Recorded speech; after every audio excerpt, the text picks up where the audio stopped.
to understand and have a brief insight of what capital flight means. Capital flight means taking money and receiving money. We take money out of our country, and so also money is being taken into our country. We have said that capital flight may lead to unemployment, this and that, but we are failed to say the benefit of this capital flight. Are we also going to say that the money we receive from other countries are a hindrance to our Vision 2020? We should forget about capital flight and face the fact that lack of infrastructure can impede our Vision 2020 and not capital flight. That lack of political will can impede our Vision 2020 and not capital flight. That disunity in the nation can impede our Vision 2020 and not capital flight. That moral bankruptcy can impede our Vision 2020 and not capital flight. Let's take lack of infrastructure.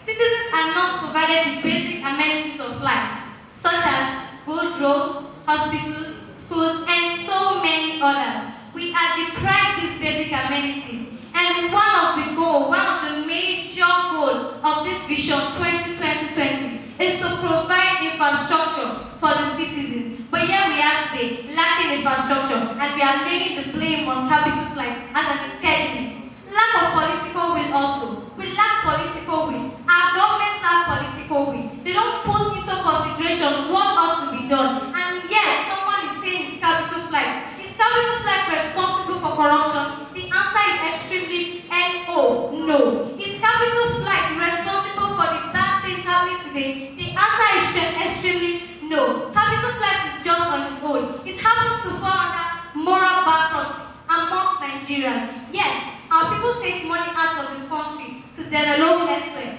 But this is as a result of the inconducive environment we have today. Nigeria is not conducive enough to invest. If I'm an investor, I would not like to invest in a country like this. We are not sure if Nigeria will still remain one. That is where the idea of disunity comes to place. We are not united. You see regions fighting against regions, religions fighting against religion, political party fighting against political party, and so many others. And yet my opponent is saying it is capital flight. We should leave capital flight alone and face the fact that the major problem that will impede our Vision 2020 is within us. We should change the path we are following. We should look around us, make a change, and then we will see that capital flight is just a mere fallacy. It is not an impediment to Vision 2020. Long live Africa, long live Nigeria, long live Babcock University.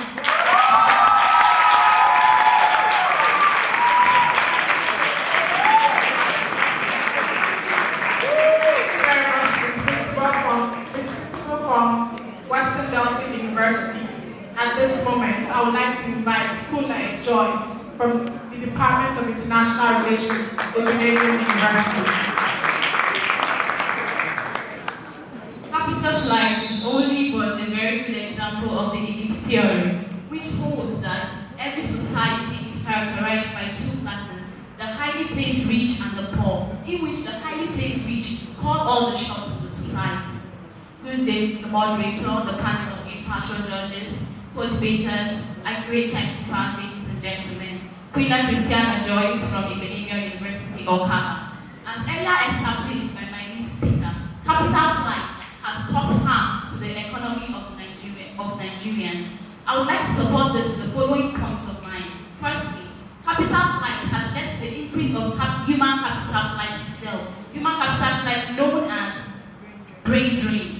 Now, brain drain is a situation in where the Nigerians are here, our country, lacking the basic education needed to move the nation to the next level, in which our capital resources, human capital resources, are being invested outside the country. Nigerians in the diaspora are doing very well, beautifully well. Take an example of Philip in Amagwan. He is a computer genius who is living presently and based in the United States of America. Another example is our very own late Professor Chinua. He was a very great man, but yet his base was not in Nigeria, he was outside the country. Now, how many great men do you think are out there that increasing the economy of these countries out there, and Nigerians are still here talking about things that are not relevant? instead of facing the relevant issues. I would like to bring to our notice again that this has brought to a brain drain in the aspect of health in this country, in the sense that in our health sector today, we lack lots of practitioners who are supposed to move it to the next level by keeping our country in right shape. Look at the example of our leaders who fly outside the country just to take their health in right positions. Meanwhile, we have lots of doctors out there who are Nigerians and making exports in diaspora. Secondly, I would like us to look at this from the area of over-dependence on the government.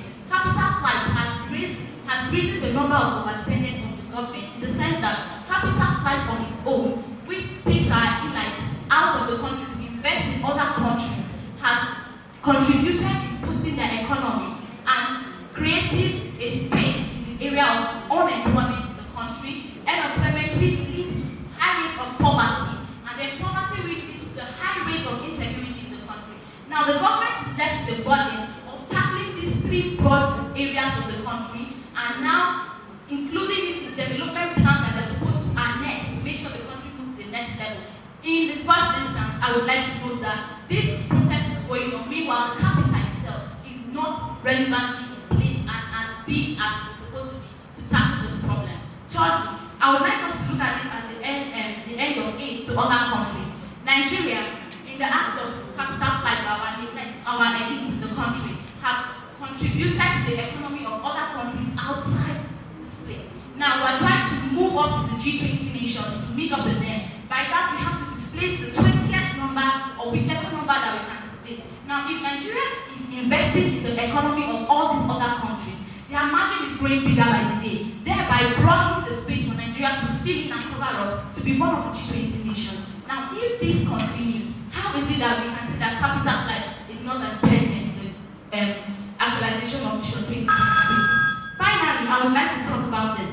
It is recorded by the International Organization of Migration that it will cost the developed countries $184,000 to train million professionals already in their country, which save them the sum of $552 billion that they are supposed to use to train these people. Nigeria is one of the people who train these people and send them out of the country, and it has contributed to us negatively. With this point of mind, I hope you're convinced about this.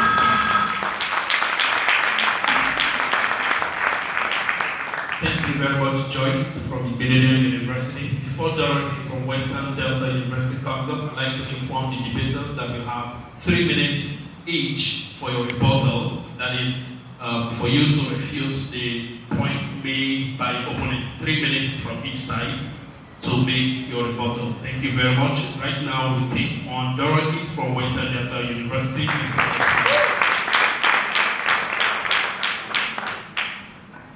Good evening.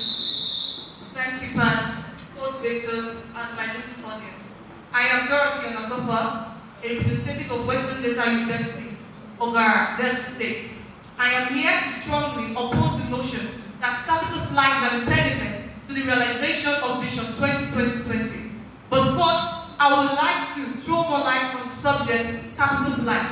Capital flight is the investment of cash from one country to the other in search of greater stability or increased return.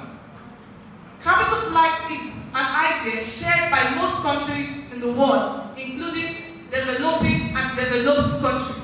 Thus, capital flight is not an impediment to the realization of Vision 2020, but rather there are other factors which contribute to the impediment of the realization of the vision, and these include religious problems, insecurity, ethnicity, and inability to follow the rule of law. This is just to mention a few. Let's look at the religious problem. Nigeria is a country whereby in the north it's dominated by the Muslims, and in the south dominated by the Christians. Let's take for example when President Goodluck Jonathan was announced the winner of the presidential election. This led to a massive killing in the north and a repressive attack in Aba, Onisha, and other parts of other regional parts of the country. This has scared away investors that are ready or willing to come to the country to invest because it's not a safe ground for them to invest. Knowing fully well that Nigeria are ready to spark up in war as a result of religious crisis. Another factor is insecurity. Nigeria has not proven itself an enabling ground for investors to come in. Take, for example, which investor would want to go to countries like Malaysia, Afghanistan, and Libya to invest, when they know that investment is at high risk, not only to the investors but also to their properties. Malaysia as a country was at par with Nigeria in the 1970s, but right now they've left Nigeria behind because they created an enabling ground for investors to come into their country to invest. Let's look into the problem of ethnicity. It is only in Nigeria that we find people appointed into public offices because of their ethnic cleavages. No.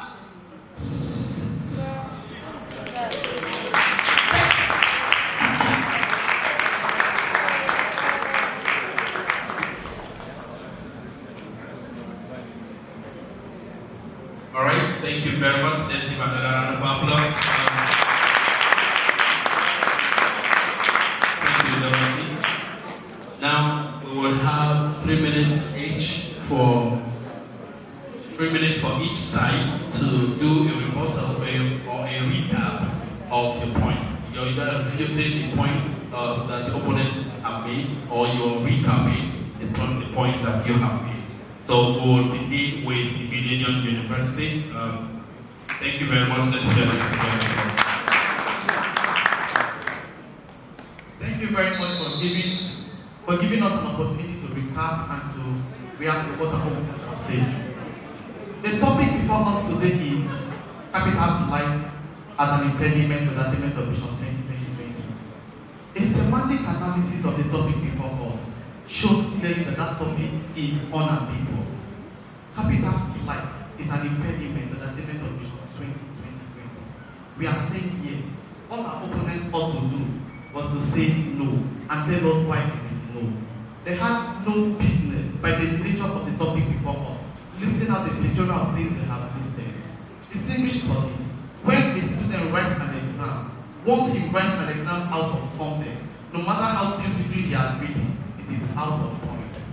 No matter how excellently he has prepared it is out of point.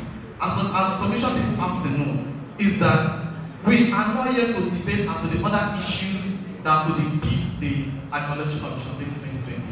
We are here to talk about capital flight as an impediment. If our opponents are saying that capital flight is not an impediment, all they needed to do was to show us how capital flight is not an impediment. This they have failed woefully to do. The honors of experience on them, and they have been unable to describe the honors that have been placed on them. One of them talked about Nigerian contributing to the development of other countries. There's a difference between direct foreign investment and capital flight.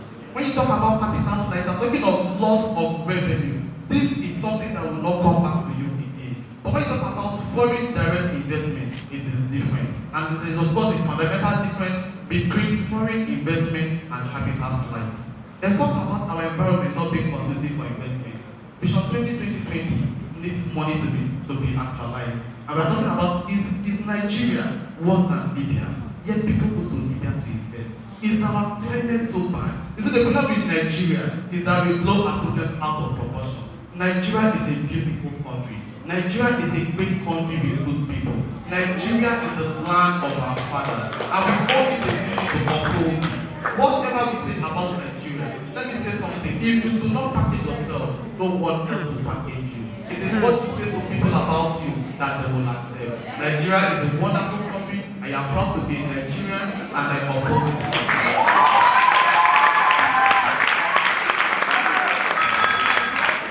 Thank you very much, Igbenedion University. We all agree that that was a wonderful presentation. On this note, I would like to invite the representative from Western Delta to take their rebuttal. Please let's clap for her.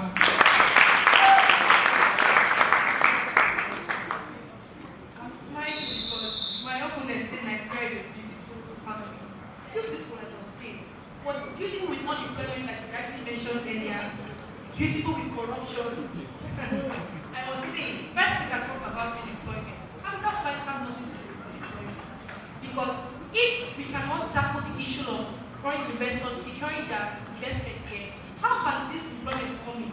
Secondly, our second speaker talked about human capital out that financial capital is changing currency is a cost because the money exchange rate. But find out now, every country involves in capital flights.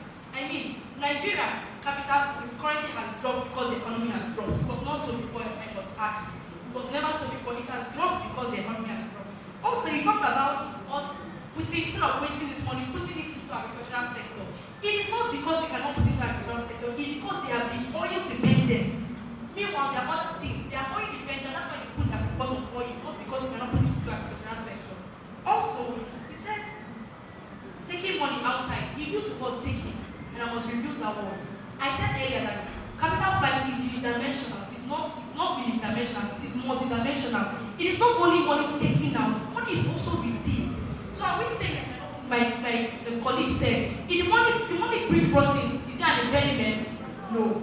Also, the one speaker said that brain drain. It's not supposed to be blamed on capital flights. Brain drain is blamed on poor educational system. She said China and Cheba mentioned some names.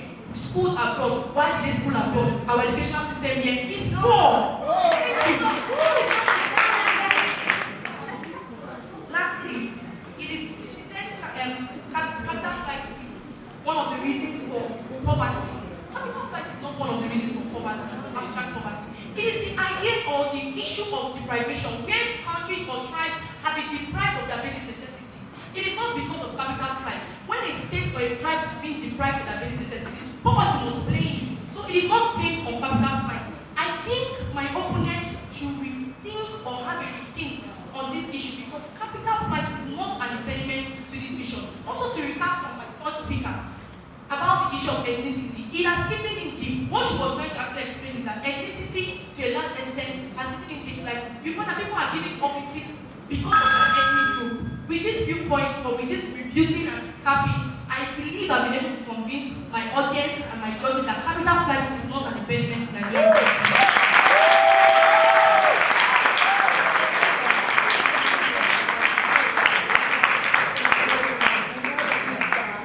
Thank you very much.